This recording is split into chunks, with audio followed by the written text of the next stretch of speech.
नमस्कार। आज हम महाभारत के एक और अहम दिन पर बात करेंगे, कुरुक्षेत्र युद्ध का 7वां दिन। जी नमस्कार। 7वां दिन। और जैसा संजय धृतराष्ट्र को बताते हैं, ये दिन भी काफी भीषण था। हाँ, मतलब भीष्म पर्व का 7वां अध्याय इसी पर है।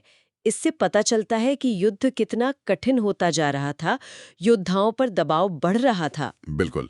थकान, तनाव, सब कुछ। तो दिन की शुरुआत कैसे हुई? दुर्योधन की चिंता से ना। हाँ हाँ।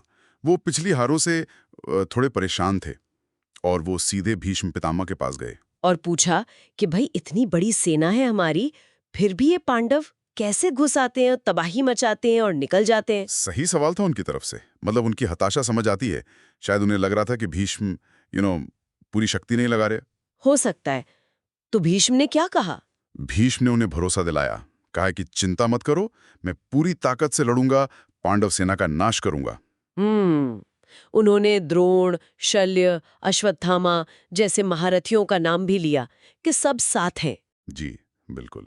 लेकिन यहीं पर एक क्या कहते हैं, एक पेंच है। अच्छा, क्या? भीष्म ने साथ में ये भी साफ कर दिया कि देखो, पांडवों के साथ कृष्ण है। हाँ, ये तो पहले भी कह चुके थे। जी। और इसलिए उन्हें हराना लगभग नामुमकिन है। उन्होंने कहा, या तो मैं उन्हें जीतूंगा या वो मुझे जीतेंगे। ओ, ये तो बहुत बड़ी बात कह दी उन्होंने। हाँ। और फिर उन्होंने दुर्योधन को एक जड़ी बूटी दी, उसके घाव भरने के लिए। अच्छा, मतलब ख्याल भी रख रहे थे। बिल्कुल। ये छोटी सी बात भीष्म के उस द्वंद्व को दिखाती है। एक तरफ कौरवों के सेनापति होने का कर्तव्य, दूसरी तरफ ये एहसास कि सच क्या है, जीत किसकी तरफ जा रही है। ये वाकई दिलचस्प है। तो चलिए अब मैदान में चलते हैं। सूर्योदय हुआ फिर? हाँ, तो सूर्योदय के साथ ही सेनाएं तैयार। भीष्म ने अपनी सेना को मंडल व्यू में लगाया। मंडल व्यू, ये कैसा होता है? ये एक तरह का गोलाकार रक्षात्मक व्यू होता है, मतलब चारों तरफ से सुरक्षा। और पांडवों ने? धूल उड़ने लगी, रथों के झंडे दिखने लगे। ये सिर्फ मार काटनी थी, पूरी स्ट्रैटेजी थी। बिल्कुल बिल्कुल। सोची समझी प्लानिंग। दिन भर तो फिर कई योद्धाओं के बीच मुकाबले हुए होंगे। हाँ, बहुत सारे। जैसे द्रोण और विराट का युद्ध हुआ। राजा विराट? हाँ। और इस लड़ाई में द्रोण ने विराट के बेटे शंख का वध कर दिया। ओह, तो विराट? विराट पुत्र शोक में पीछे हट गए, युद्ध भूमि से चले गए। ये दिखाता है कि युद्ध कैसे व्यक्तिगत दुख दे रहा था सबको। हाँ, ये तो है। और अर्जुन? अर्जुन तो अकेले ही कई राजाओं और त्रिगर्त सेना से भिड़ गए। अकेले? हाँ, उन्होंने कृष्ण से कहा भी कि आज इन सबको मैं यमलोक भेजूंगा। और फिर उन्होंने अपना इंद्र अस्त्र चलाया। इंद्र अस्त्र? उसका तो बहुत प्रभाव हुआ होगा। बहुत ज्यादा। हजारों विरोधी सैनिक या तो मारे गए या बुरी तरह घायल हो गए। जो बचे वो भागकर भीष्म की शरण में चले गए। बाप रे, एक अस्त्र और इतनी तबाही। जी। ये उस युद्ध के स्केल को दिखाता है। उधर भीम भी गदा लेकर कौरव सेना में घुस गए और खूब संहार किया। भीम का गदा युद्ध तो वैसे ही खतरनाक होता था। बिल्कुल। फिर अर्जुन के पुत्र इरावन ने भी बहुत पराक्रम दिखाया। अच्छा, इरावन भी लड़े थे? हाँ, उन्होंने भी कौरव सेना में काफी तबाही मचाई। और घटोत्कच, उनका क्या हुआ? घटोत्कच का सामना हुआ भगदत्त से। भगदत्त अपने हाथी सुप्रतीक पर थे। हाँ, सुप्रतीक तो बहुत प्रसिद्ध हाथी था। जी। और इस मुकाबले में भगदत्त भारी पड़े। उनके प्रहार से घटोत्कच को पीछे हटना पड़ा। हम्म। और मामा शल्य, वो तो पांडवों के मामा थे। हाँ, उनका युद्ध हुआ अपने भांजों नकुल व सहदेव से। ओह, ये तो बहुत मुश्किल रहा होगा। बिल्कुल। युद्ध में वो इतने घायल हो गए कि मूर्छित हो गए। रिश्ते सब उलझ गए थे। सही बात है। और युधिष्ठिर? युधिष्ठिर ने श्रुतायुष को घायल किया और अभिमन्यु ने भी पराक्रम दिखाया।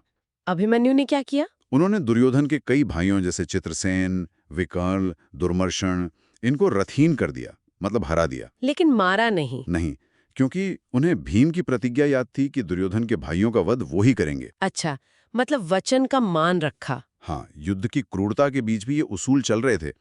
तो दिन ढलने लगा, फिर क्या हुआ? दिन के आखिर में अर्जुन भीष्म की तरफ बढ़े। उनके साथ युधिष्ठिर, भीम, नकुल, सहदेव भी थे। सब मिलकर भीष्म पर आक्रमण करने गए? हाँ, लेकिन भीष्म अकेले ही उन सबका सामना करते रहे। वो अद्भुत योद्धा थे।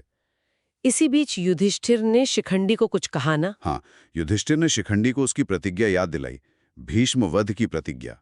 क्योंकि भीष्म ने शिखंडी पर हथियार न उठाने की कसम खाई थी। जी बिल्कुल। क्योंकि शिखंडी पूर्व जन्म में स्त्री अंबा थे और भीष्म की प्रतिज्ञा थी कि वो स्त्री या वैसे किसी व्यक्ति पर हथियार नहीं उठाएंगे।